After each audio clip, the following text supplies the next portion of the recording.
Como eu falei para você, CTs como o CT que você tem aqui, são a raiz, o começo de um projeto de 10 anos para se tornar o Brasil o maior país do mundo em bodybuilding.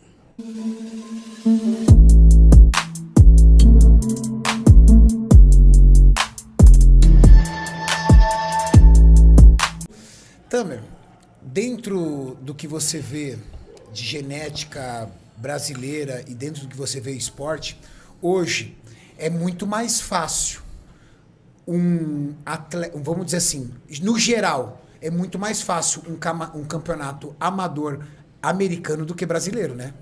Porque, meu amigo, os Mansell Contest daqui... Não, sendo a qualidade de atletas brasileiros, principalmente, vamos ser claros, na classe de wellness, na classe de men's physique, na classe de wellness, são superiores do que em qualquer outro país do mundo, incluindo os Estados Unidos. Eu acho que bodybuilding, a gente ainda tem que alcançar esse potencial e a gente está trabalhando, como eu falei para você, CTs como o CT que você tem aqui, são a raiz, o começo de um projeto de 10 anos para se tornar o Brasil o maior país do mundo em bodybuilding. Perfeito. Tamer, a gente vem acompanhando o esporte lá fora e aqui, e vem mudando muito, e a gente bate muito aqui. Aqui dentro do nosso podcast, Tamer, a gente procura educar as pessoas no old school, porque é uma geração que não tinha muita rede social, não tem muito YouTube, era fita cassete, dependendo da geração, não em fita cassete tinha. Então a gente mostra muito atletas antigos, muitos atletas da década de 70, 80, 90. O Júlio tem uma memória absurda, lembra de atletas que, pelo amor de Deus... E a gente vai educando. Hoje, o esporte, principalmente da Open, está totalmente diferente. Você acredita que a Classic Physique, que hoje é uma modalidade que a galera está apaixonada, pode vir um dia a ser a principal categoria do fisiculturismo?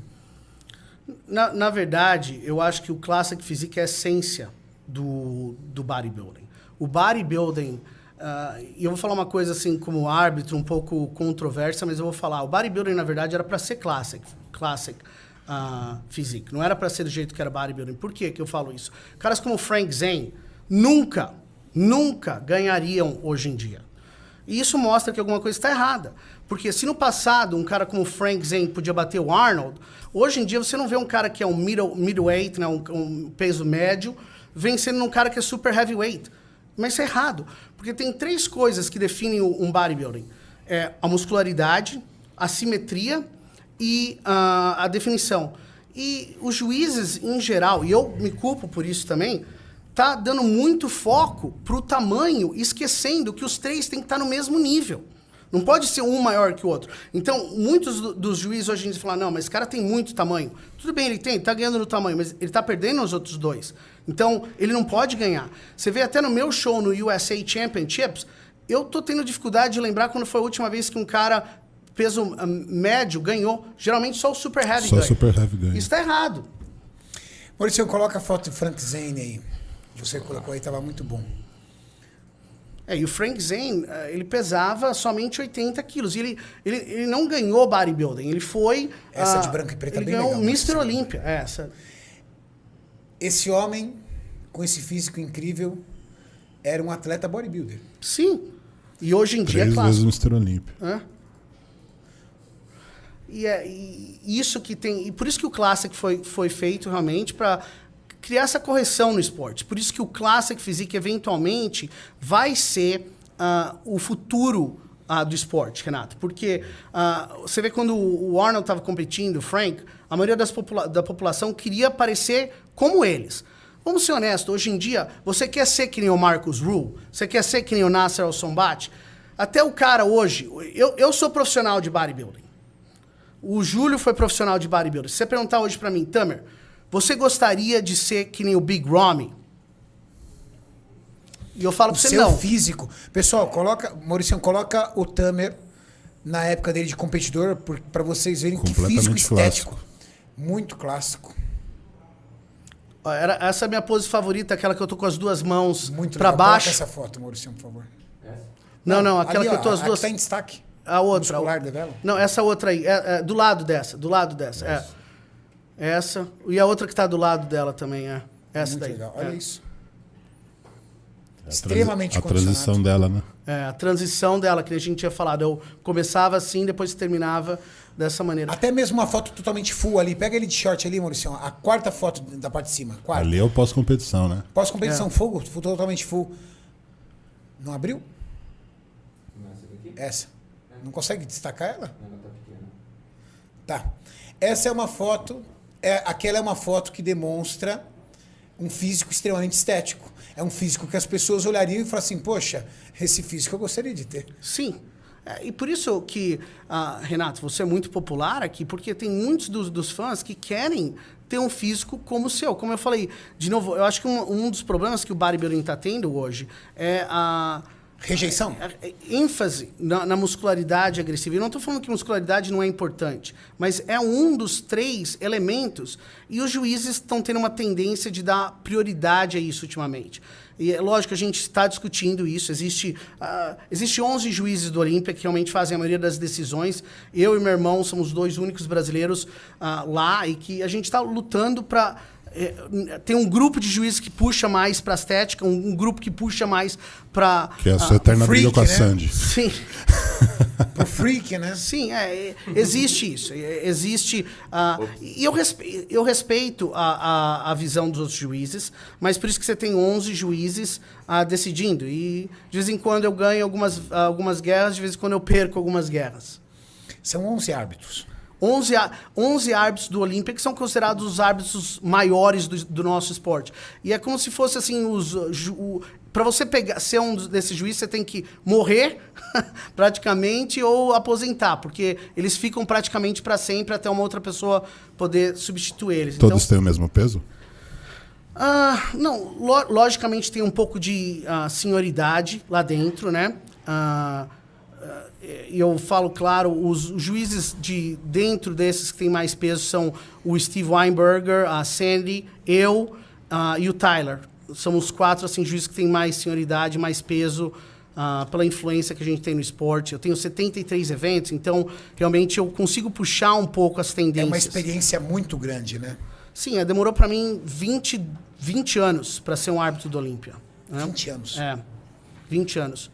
E o meu irmão agora é um árbitro do Olímpia porque eu agora estou promovendo o evento, né? Então eu tive que ceder a minha cadeira e eu cedi, lógico, para o meu irmão para poder representar o Muscle Contest e os brasileiros no painel de juízes. Ô, Renato, posso tirar uma dúvida? São 11, né, no Olímpia também. Sim. E por que no scorecard só aparecem 5 pontos? Não, então, no do Olímpia ou no dos outros shows? Porque no do Olímpia são 11 juízes. Você tem, o máximo de juízes que você pode ter são 11. O mínimo que você pode ter são 5, entendeu? E geralmente os shows variam de 5 a 11 juízes. Só o Olímpia que tem 11, na verdade. Porque os promotores tentam ter mais ou menos 7 a 5 juízes, na maioria das vezes. Mas assim, no scorecard só aparece 5 pontos. Então foram votos de 5... Porque você corta os 2 votos mais altos, 2 votos mais baixos são cortados. Ah, tá, entendi. Não, 2 beleza. mais alto, 2 mais baixo, 4. Vai dar 9. E os outros 2 são auxiliares ali, sabe? Sim, Os auxiliares. sim. Eu tô com o scorecard aí só pra... Do último Mr. Olímpia, da final. Aí aqui dá pra ver o Big Ramy com 5 votos na final. Que ficou em primeiro aqui. E no pré-judging ficou com 8 na primeira. A gente para não ter muita discrepância, a gente corta o máximo de votos possíveis que são discrepantes no julgamento, no Isso é muito scorecard. bom porque deixa equilibrado, né? Sim, fica o average, realmente, né? Isso é utilizado. Isso é uma regra utilizada, inclusive, aqui no julgamento do carnaval. Eles cortam as notas, corta a nota mais baixa, corta a nota mais alta para ter uma discrepância, para evitar uma discrepância. Uma outra coisa que é interessante para os fãs saberem, que muitos dos fãs não entendem isso, a única classe que realmente é julgada nas prévias, obrigatoriamente, e nas finais são o fitness e o bodybuilding. Todas as outras, Renato, são somente jogados nas prévias. Não, isso não significa que não é julgado nas finais. É que os juízes não têm a obrigação de jogar nas finais. Então vamos supor, Classic Physique, né? Classic Physique, a gente julga nas prévias, esse é o resultado. Aí eu olho nas finais, o Head Judge geralmente olha e se ele vê que tem uma mudança significante, aí ele chama para um julgamento também nas finais. Agora, Mas não é o normal. Não é obrigatório. Então, algumas vezes é julgado, algumas vezes não é julgado. Por exemplo, esse ano o Classic Physique foi rejulgado. Qual outra categoria foi rejulgado? O Bikini não foi. Teve 2 classes que foram rejulgadas, as outras não foram rejulgadas. E você pode falar da Classic por que foi rejulgado? Porque eu posso. O Brion ia ficar em segundo. E a gente, quando chegou à noite, a gente viu que ele não estava tão bem, que ele realmente tinha decaído o condicionamento dele, aí a gente colocou em terceiro. Entendi, né? interessante. Então, por isso que é importante, você não pode desistir, né? Porque isso acontece muito, os caras relaxam e aí os juízes mudam. Perdi, dane-se. Entendeu? Aquela atitude do Brão foi parte do show ou aquilo teve um peso na hora da decisão? Que tipo de atitude você está falando? Ele trocar o empurrão lá com o Chris no palco. Não, isso nunca é favorável. Eu acho que você tem que pensar, quem está julgando você não é um computador, é uma pessoa. E se você cria uma impressão positiva nos juízes, é lógico que os juízes vão querer... Não é que você vai falar intencionalmente, eu gosto do Cariani, então eu vou ajudar o Cariani. Não. Subconscientemente, se 2 pessoas estão praticamente iguais, você vai querer que uma pessoa que é legal, que tem um posicionamento correto no esporte, que é um bom representante, você quer que essa pessoa ganhe. Não que você vai favorecer ela, mas... Então, respondendo claramente o que você falou, sim, prejudicou ele. Porque o juiz fala, isso é completamente fora do esporte fazer uma coisa dessa. Você conseguiu achar, Maurício? Atitude antidesportiva. O quê? O soco? Você não achou. Não, eu tô... Hoje o Maurício tá mais lerdo. Não tô. Se fosse outro, ele já tava no videozinho lá mostrando a troca de empurrão dos dois. Eu coloquei o scorecard deles pra ver a diferença do primeiro dia pro segundo. Não, tudo bem, mas a gente mostra depois.